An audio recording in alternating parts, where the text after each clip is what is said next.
giving you useful and practical tips to help you make more money selling travel. This is the Art of Selling Travel Podcast, and here to guide you through it all, your host, Glenda Beagle. Well, hello and welcome back to another episode of the Art of Selling Travel Podcast. I'm so excited for these Friday episodes when we do advisors on air. I love how brave these travel advisors are to raise their hand and come forward and ask questions.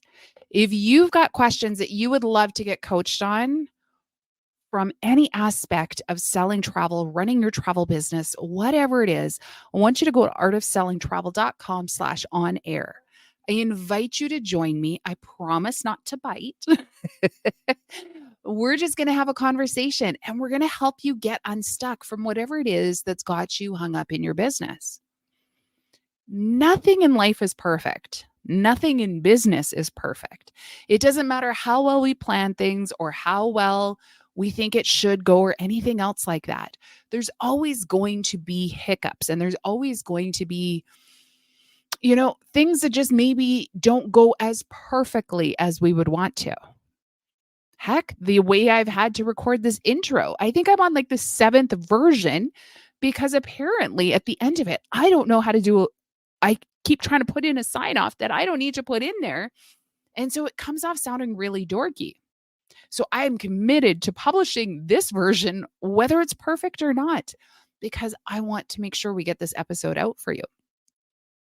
On today's episode, we have 3 phenomenal travel advisors from 3 different parts of the world. 2 of them, however, have the same name, which I thought was a lot of fun. But we're going to be talking about everything from how to leverage your local chamber of commerce or networking group, some of the do's and don'ts of that. But then we're also going to be talking about how to speed up getting your proposals turned around and how to get that clarity through consultations so that your proposals can get out faster. And then we're also going to be talking about what it means or what the difference is rather between working while on vacation or working remotely, because there's a huge difference in the mindset between what it means to work while on vacation and, maybe it's a 6 or 8 or 12 week vacation. That's a different mindset than to actually work remotely. And if you're going to take a really long vacation and you still plan to work, we've got to shift what that looks like in order to keep your business functioning, but also too, to set the right boundaries and expectations for your clients. So you're not going to want to miss any of these calls. We're going to continue the conversation over in our Facebook group. So if you're not already a part of it, go ahead, use the link in the show notes. I'm going to put it there. Or you can find us at Sticky Sales Scenarios for Travel Advisors on Facebook and come hang out with us there. We're going to keep the conversation going. I go live most Fridays and we talk about an obstacle or an objection that's coming through as you fill out the form, or not the form, but like the questions to come in and join us. You put what's the biggest obstacle you're facing in your business, and we pick a different one every week, and we're going to talk about it. We're going to talk about how to keep your business flowing and growing. So without further ado, we're going to go ahead. We're going to jump right into these calls, and I hope you love them as much as I did. Okay, so today on the show, we are going to jump straight into some of our calls. And up first is Jamilah. Welcome. Hi, thank you. I'm so glad to be here. Fabulous. Where are you calling in from, Jamilah? Cancun, Mexico. Fabulous. That's awesome. How can we help you today? So I've had my travel business for about 18 months now.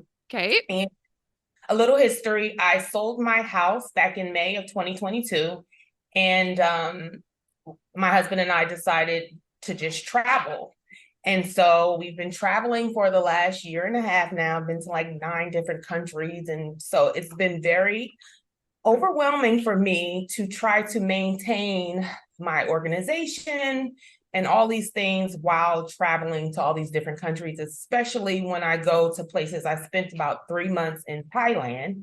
Okay. And the time difference from being in Thailand to over here was just like really crazy, trying to have a meeting. So just really overwhelmed and trying to figure out a system that will work for me, Okay, awesome.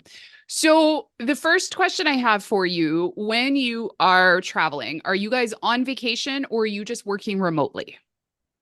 Working remotely. Perfect. Okay. That's like the perfect answer because I've heard so many people that have a similar question to you, but when I start to make suggestion, they're like, "But I'm on vacation." Well, then you're not working remotely. So there does become a bit of that sort of difference. So first and foremost is, do your clients know that you are traveling the world currently? Some of them do, yes. Okay. So one of the things that I would maybe implement is I would have an autoresponder that says currently, something to the effect of currently working remotely, exploring the world to serve you better. Some of our response time may be delayed. And so that way, right off the bat, you've set that expectation. Okay. And then maybe there is such a thing that a couple of nights a week, whether it's that you stay up extra late or you get up extra early, but you've just built that into your schedule to know that this will be the days that I focus all of my appointments on because I'm going to adjust my current schedule to match up with where my clients are. Okay. So that I can actually have a phone call with them and things like that. I've seen, there's a few other people that I follow that will spend their whole day doing what they want. And then from, say, 8 p.m. till midnight or something like that, that's when they do the bulk of their work because that's when the schedule lined up with back where their clients are. Now, it doesn't mean that they didn't do work at other points in the day. It's just that's when it worked the best. And a really good example I saw of this a few months ago, I follow Shalene Johnson on Instagram and that sort of thing. Her and her husband were traveling. They went on a 9-month adventure all over the place. And she's a business coach and things like that. But one of the things that she said that was suddenly my big aha, and I'm like, bring it, is she said, we're working remotely. We're not on vacation. And so it became a big difference because I believe they were in Nice at the time that she was talking about it. And they had something happen in their business. So they were locked in their hotel room all day because something happened in their business and they were not on vacation. They were working remotely. And so she said, the beauty of it is we've been in our hotel room for 12 or 14 hours or whatever it was. She goes, but now tonight when we break to go for supper, we're not going for supper locally. We're going for supper in Nice, France. And we will go enjoy the nightlife of Nice, France. And that becomes a bit of the difference. Is she said, you have to completely shift that mindset from working on vacation to working remotely while traveling. And it is a shift of how you view it. I know that looking into the next year and things like that, my husband and I are starting to make plans for, okay, when do we want to go? How long do we want to go? And things like that. And knowing some of the commitments I already have built into my schedule that I am going to have to show up live for certain times. I have coaching at certain times every part of the month, things like that. So is that going to affect my ability to do so?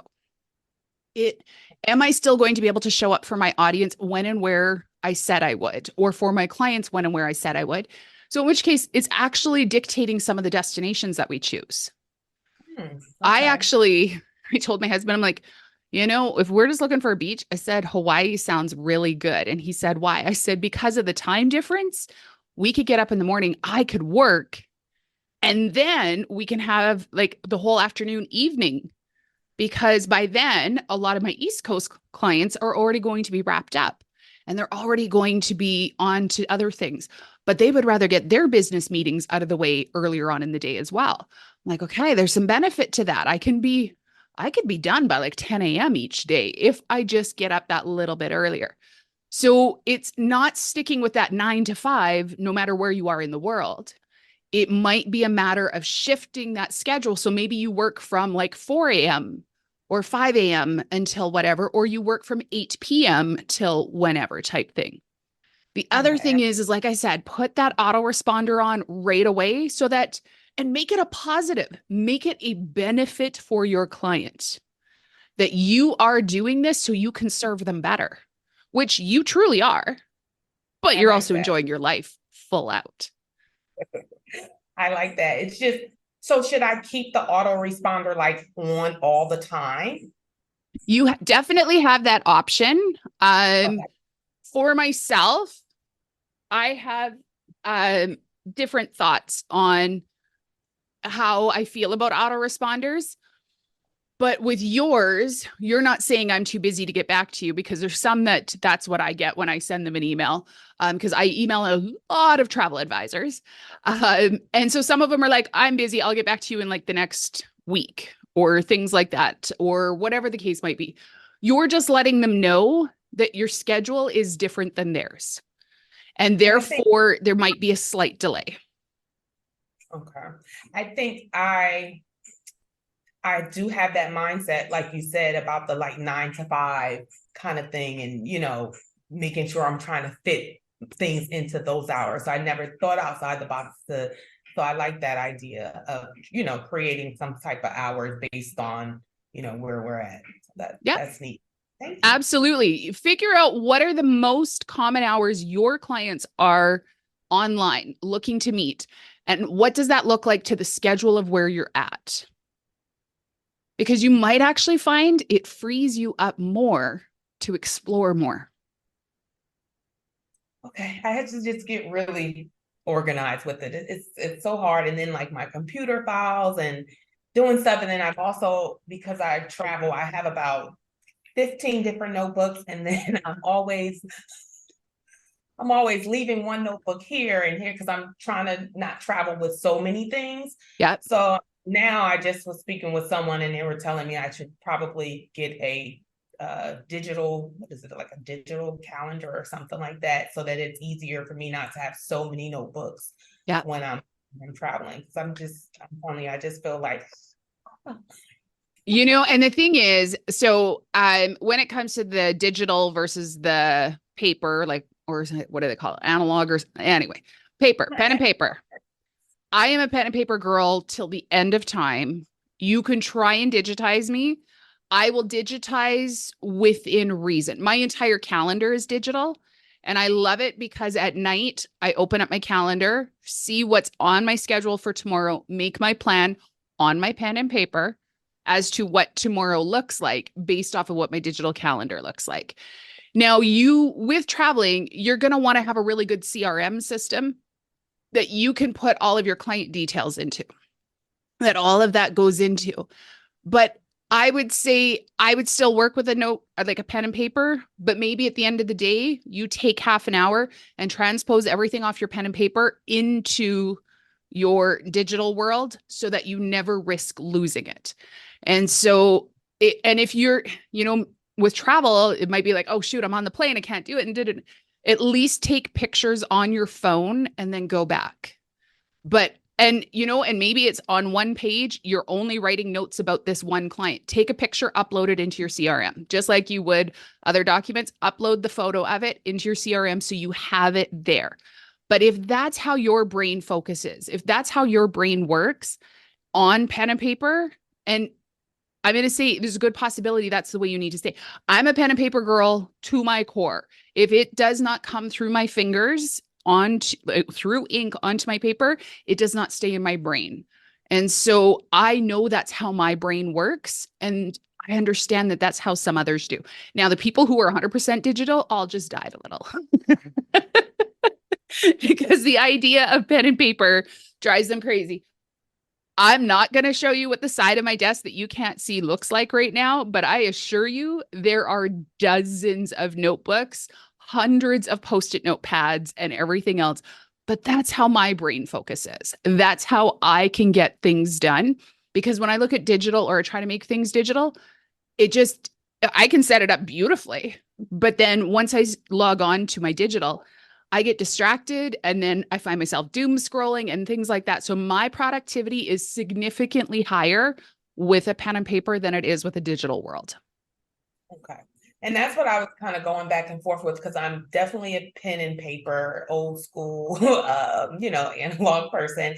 And I don't mind digital. Like you said, I do have some stuff that that does come through digital, but I always need to I feel it's that crossing off, or checking off or crossing off something. It just makes me feel better. And I know you can do all that stuff on the phone and all these apps and all that good stuff, but I don't know, it's something about the pen and pad that I don't think I'm going to be able to go like completely digital. Maybe a little bit of both. Right. And start small, because Okay. I now have my grocery list on an app on my phone that I swipe over as I go through. And I never thought I'd get to that point. But as much as I love pen and paper, I'm terrible for remembering to bring it with. So at least my phone is with me. So the grocery list is officially digitized. But everything else so far, for the most part, is not. I'm a very pen and paper sort of girl. So okay. awesome. Thanks for joining me. Thank you. Okay, welcome back, Louise. Where are you calling in from? New Westminster, BC, just outside of Vancouver. Yep. Fabulous. Fellow Canadian. Shout out. What can we do for you today? So my question is, I'm a new-ish agent. Well, I started in 2020, but COVID and stuff, and I've just finally started gaining traction. And I thought it would be a good idea to join our Chamber of Commerce. So I've joined the Chamber of Commerce, and I'm just looking for tips as to how to utilize the membership to the best of its potential, because I'm like you, where I'm going to find the back wall and just watch everything. I need to get over that too, but I just want to know how to maximize my Chamber of Commerce membership. Awesome. So yeah, we've talked before, and introverts unite. So when you join a networking group, sometimes that can be the most terrifying thing that you will ever do in business. Yes. Is actually going where you have to tell people who you are and what you do. Mm-hmm. So what are some of the things that your chamber does? Like, what are some of the opportunities that they create for networking? I actually don't know a whole lot about our chamber. I just joined because one of my clients actually recommended I should join because it's helped her business. So Fabulous. They had a sale and I jumped on the sale, and I haven't really circled back to it. I know they have different events throughout the year, like galas and things like that. As far as smaller things, I'm not 100% sure because I haven't looked into it yet. Okay, awesome. So first and foremost, I would have a conversation with your friend, because your friend already has kind of that proven track record of it having been successful. Right. So ask if she found what specifically created the success for her. Was it just simply being listed in their directory? I'm going to say probably not, unless she's got a really specific niche that helps a really specific audience. Mm-hmm. The second thing is see what they have in terms of lunches or mixers or things like that, where you can get together and meet with the people and actually have conversations. Now, our local chamber does a monthly lunch, and you usually stand up, say your name. Sometimes you can say something quick about yourself. Some people turn that into a 5-minute segment. And I'm not going to lie. That's what I wanted to avoid. We all roll our eyes at them. Yeah. And when somebody hands them a microphone, we're like, oh, again, why? Why? But instead, so a couple of things. If I was to say to you, okay, Louise, introduce yourself to me and tell me what you do. Okay, so I'm an all-inclusive travel expert, which means for me personally, traveling, I want to pay before I go. I don't want to pay to come home. So whether it's a beach destination, a river cruise, or a guided or independent tour, I want to know everything's done up front so I can enjoy and just buy souvenirs to come home. So I still need to work on that, obviously, too. But that's what I want to, that's what I'm specializing in, is an all-inclusive type thing. Okay. But that's another thing. I don't know the pitch thing, even though you're supposed to not do the pitch anymore and whatever the current climate is, but okay. So here's the scoop. When we're nervous about what it is we're going to say, we Mhm. say more than we need to say. Yes, I have a bad case of that a lot. And I actually find, as crazy as it sounds, it's often introverts. Mm, Because as much as they're like, I don't want anybody to see me, they're like, oh, now that they see me, I don't want them to think that I don't know what I'm saying. So therefore, I'm going to keep talking. And then I got to fill the silence because, oh my heavens, what happens if like there's just this awkward pause? Because there's nothing worse than an awkward pause at the end of it. And oh my goodness, they're not saying anything. I got to keep talking. And then you just go in yes. from that. Mhm. So what if instead, first off, a lot of what you said is I. Okay, yes. Okay. So Right. we're going to switch that to talking about what, like how it benefits the client. Yes. So when you were talking, the things that popped in my head is I create all-inclusive vacations for my clients around the world so they can afford being can avoid being nickeled and dimed while on Yes, vacation. exactly. Yes, that's it. Yeah. There you go. Love it. Okay. And And so now, it's the benefit that goes towards the client because nobody wants to know, like, no, here's the deal. We're all very self-centered. yeah, And when we do things that are all about ourselves, all about the person listening stops listening. And I'm as guilty of not listening to people as soon as they're like, I do this and then I do this and I do this. I'm like, I don't care. What no, do you do that's for true. me? That's true. It, and so we worry too much about what do we do? It's the so that. Okay, I plan all-inclusive vacations around the world so that my clients can avoid being nickeled and dimed while in destination. that's perfect. I love it. Now, a follow-up question to that is my host agency is well known, like a well-known brand in BC. Mhm. Should I throw that like name drop that I work with them so they just don't think I'm Louise on the corner with a shady travel agent person? Like, should I say I'm part of Travel Best Bets and use that or no? It's entirely up to you. Okay. I will say there's a couple of things. One, it's adding more words than you need to. Okay. Two, it's well known to who it's well known to. Okay. That makes It sense. may Yeah. not be well known to the people you're talking to. Yeah. Because again, when you're in the Chamber of Commerce, you're talking to a lot of business owners. A lot of business owners don't have time to watch the news or to watch this or watch that, True. because I believe that they've got news spots and things like that. Yeah. Yeah. And so there's a lot of things. So it's such a thing as it's really well known, but yet it's not. Okay. In our town, we just got a restaurant and it's apparently a giant chain restaurant. And somebody's like, "Oh, I'm going to this place." I'm like, "What's that?" They're like, "You've never heard of it?" And I said, "No."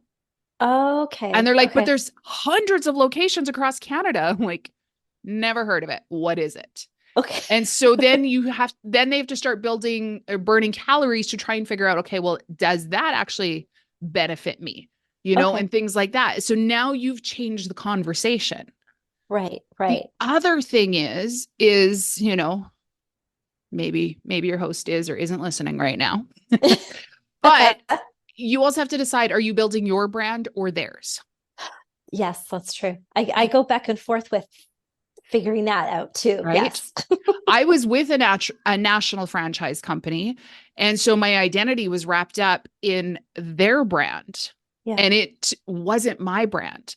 And here's the problem. If somebody gets an unflattering experience with somebody else with that brand, Yeah. and that's the brand you step forward with, you're the one that's going to have to pay the consequence of that. Oh, yeah. I never thought of it like that. Yeah, that's true. Okay. Yes. So Right. that's one of those things to keep in mind is that do you want to build their brand or do you want to build yours? Because if you aren't locked in stone for the rest of your life, Yeah. then in which case you don't necessarily want to be building their brand. It's great that they're there. It's great that they're giving you all you are and, and this, that, the other, and you have immense appreciation and gratitude for that. Yep. But ultimately, you're not building their business. Yes, you are, but that's not your goal. Your goal is to build your business and to build your brand. So I would say that if somebody says, well, like, are you just like Louise from the corner? It'd be like, well, yes, but I have the backing of this really well-known company who Okay. is well known in this. And I have that protection that comes with being a part of that. Right. But Okay. that's probably not where I would lead off. Okay. Okay. Yeah. The other thing is once you kind of get to the point where people are starting to know you, Mhm. you also want to talk about things, just drop a nugget that's going to shift how people it's kind of that shock and awe or that pattern disrupt, things like that. Okay. I got to the point when I would go to my chamber, I would stand up, say, "Hi, I'm Glenda with such and such agency. Just want to let you know this week, such and such cruise line is going to be opening their world cruises for 2020, whatever." Okay. And that's all I Okay. said. Oh, nice. And people Okay. would come Yeah. up to me and say, "Wait, you book world cruises with that one?" And I said, "Yes." They're like, "Oh, I wish I would have known. I just went to Edmonton." I'm like, "Oh, don't tell me Oh. that." But the thing is, though, is that if you don't tell people what you do, Okay. Yep. so you made a comment earlier, you sell river cruises. Mhm. Well, what if the next mixer you go to comes right around the time that the cruise lines all open up their Christmas markets of 25 or 26 or whatever it is? Yeah. Just this is kind of that short little nuggety update that makes them go, "Oh, wait, she books that." Okay. Because Okay. there Yeah. is this concept of all inclusive that is just going to be the flop and drop in Mexico and the Caribbean. Yeah. In Yeah. which case you can say all inclusive travel. So you don't get nickel and dimed in destination, like all inclusive travel around the world. So you don't get Yes. nickel and dimed in destination. Yeah. Christmas markets in Europe, the river cruises open up next week, open up, whatever. Right. Right. So now you're going to plant that nugget. But what you say needs to be short and sweet and like 20 seconds or less, because you don't want Yes. to be that person that when you No. stand up, everybody rolls their eyes and goes, "Oh, not her again." Exactly. That's not what you want to be known for. Because as soon as I joined, that that episode of your podcast was playing in my head because I think you've mentioned her a couple of times. So I thought, oh, I don't want to be her. So then I reached out about this. There might be a little trauma involved with that one. So, and because I come from a small town, I'm never going to say who they were. No, of course I'm not. going to hope No. they never hear my podcast, Well, but I'm also never going to say who they are. So, but I also feel like there's a possibility they might not recognize themselves in the story. probably not. But the thing is, too, the other way that chambers can also be advantageous, Mhm. and in terms of getting your name out there, things like that, look for Mhm. volunteer opportunities. Yes, and that's what she was doing. She went because I booked a trip for her. So we were talking about her trip. And then she said, you should join. And they have the gala. It was that evening she was volunteering at. And I'm like, I love to volunteer at stuff like that. And she's like, well, then you really should join and blah, blah, blah. Then the conversation went on from there. But yes, Yeah. definitely. I'll be all over the volunteer stuff. Yeah. Awesome. So double check with her. What are the things that she most attributes from the chamber to Okay. that? Yeah. And then look for the opportunities. I'm not going to lie, with a lot of chambers, especially if you're in a little bit of a smaller town, Yeah. once you show some interest, they're going to try and put you on their board. Oh, Just yeah. heads up. Yeah. So Okay. just know that going in that they're Yeah. like, That's right. but at the same time too, it becomes a really good thing. And it's not the actions we take today that make difference tomorrow. It's the actions we take today that make the difference 3, 4, 6 months from now. Yeah. And that's what it is that we want to be focused on, is what can we be doing that's going to change things for us in the future. So, yeah. Exactly. That's what I want. That's what I want to work on. That's part of my 24 goal. Awesome. Get Perfect. out there. Well, there you go. Now you've got a plan for how to leverage the chamber. Thank Thanks for you calling so in. much. You're welcome. Okay, up next, we have Jamilah on the line. Hello, Jamilah. How are you? I'm doing well, thank you. Awesome. What part of the world are you calling in from? Well, right now I'm in the beautiful island of Grenada. It's raining really hard right now, but I am from California. That's home for me. Born in New York. I'm all Awesome. over the place. Awesome. Perfect. Well, what is your question today? Well, the question that I have today is, when I get a new client, a referral, or even a repeat client, I find that I'm taking way too long from the inquiry, whether it's, they filled out a form, they called me, they sent me a text, whatever it was, till the time that I actually get them their proposal. And I just feel so bad that I just get overwhelmed and I start to, rush at the very end. And then I want it to be a nice experience and I want it to be faster, but I still am struggling to make that happen. Okay. So let's start with when you're saying it's taking too long, let's put a time frame on there. Are we talking a couple days, couple weeks, couple months? Never a couple months, but I will say I could easily take a couple weeks. I can Okay. take a couple days. A couple days would be nice, but I would say minimum a week and sometime 2 to 3 weeks is pretty bad. Okay. So 7 to 21 days is kind of your turnaround. What kind I of would trips say are we so. talking about? Especially the ones that hit closer to the 21 days.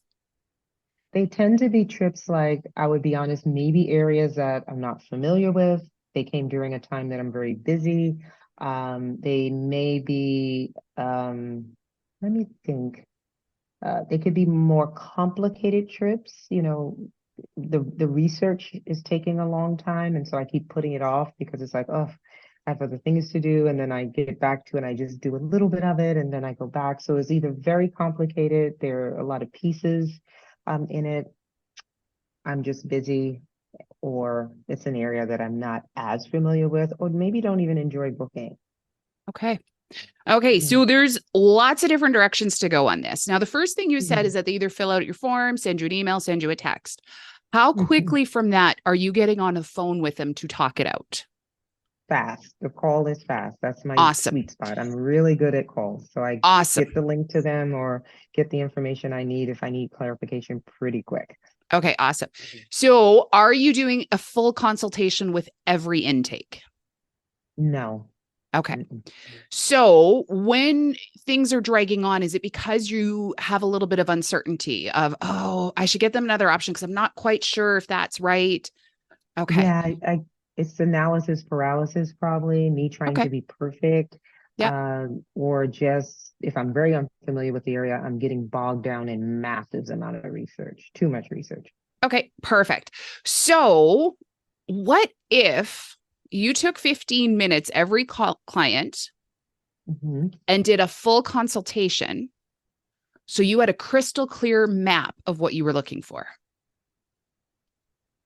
That would help, especially for the clients that seem to text me because now they know me. They knew me before. I don't give out my Mhm. number no more. And those are my repeat clients, and the trips are never the same. And Yep. it's kind of like I'm piecing it back and forth together through the Yep. text because they're business, usually CEOs or some kind of leader, and they just have no time to be sending an email. But if I Yep. got on the phone with them, yeah, that would speed things. That would at least give clarity. That Mhm. helps. Like that. Because every time you think about the file, you send them a text, then you've got to wait for that text to come back. And then you're like, oh crap, that's not what I thought they were asking for. So now I got to go Mhm. somewhere else. So now you got to send them another one.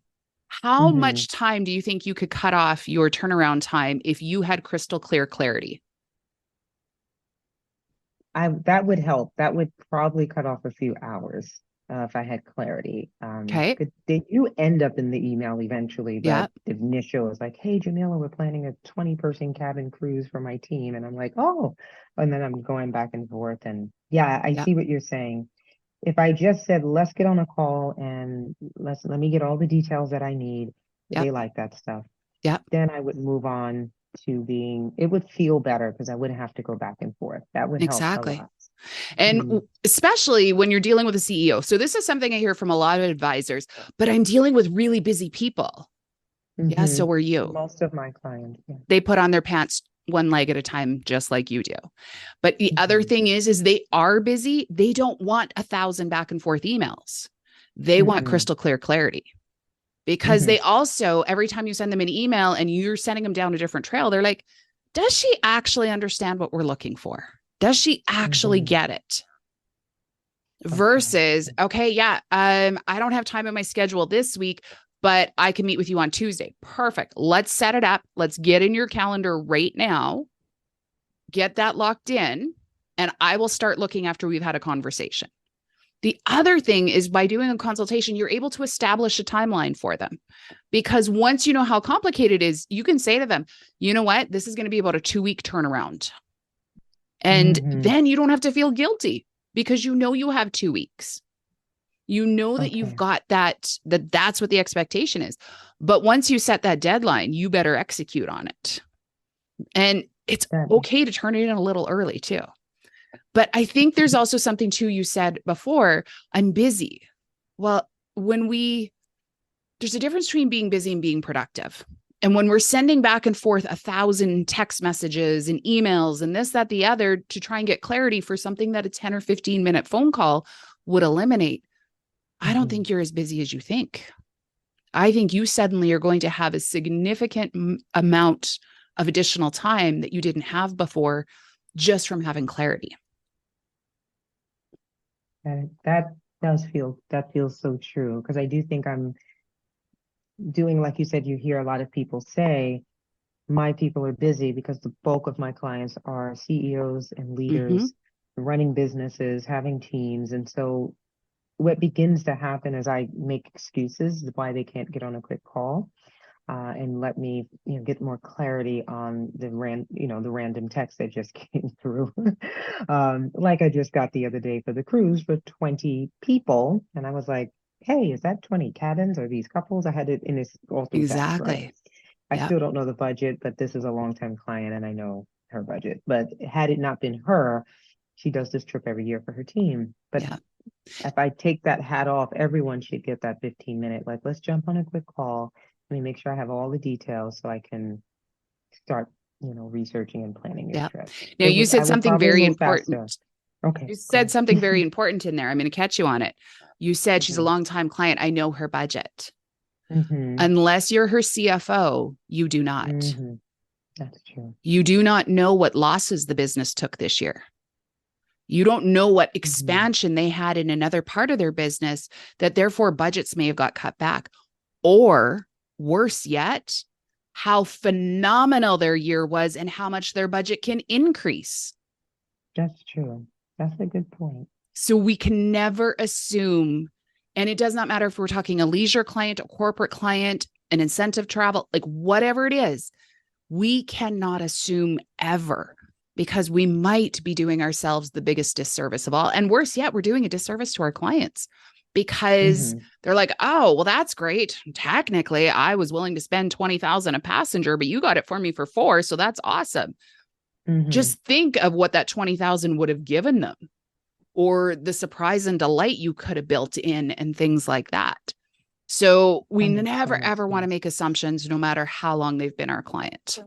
And a consultation is the number one way to actually speed up the process. Okay.